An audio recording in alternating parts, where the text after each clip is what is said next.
I talked about the issues you can have if you give somebody blood that contains antibodies that are reactive to that person's antigens. Okay? There's basically two scenarios, two ways that this can happen. It's a big thing in pediatrics because it's a big thing for kids. Right? The antibodies in the serum can attack the person's antigens. It can either be ABO antigens, which is like ABO blood type, or ROAD antigens, which is the rhesus antigen and that whole thing from immuno. These are pretty much the only two things that you're going to deal with. Not pretty much. They're the only two things when it comes to this stuff.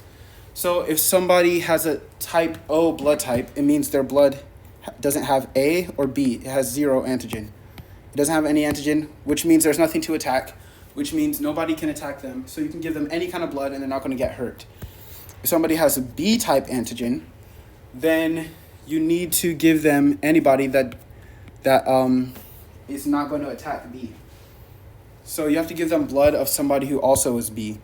Because if the person who owns the blood has B antigen, then they're not going to see B antigen as foreign. So their antibodies are not going to attack it. And then somebody with type A blood, you have to give them type A blood. Rhesus, if somebody's rhesus positive, it means they have the rhesus antigen. So if you give them blood from somebody else who's rhesus negative, their antibodies, their blood, their serum is not used to this rhesus antigen, so they're going to view it as foreign and they're going to attack it. So then if you donate that blood to this person, if you donate this blood to this person, then the blood is going to attack them. It's not going to be good.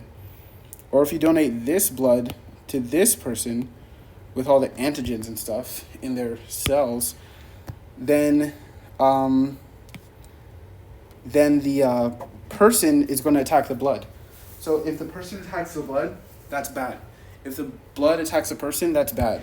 Those are the two types of rejection or whatever that you have when you do these blood transfusions. It can be graft attacking donor, which just means graft attacking you know what? I'm not going to try to do this right now.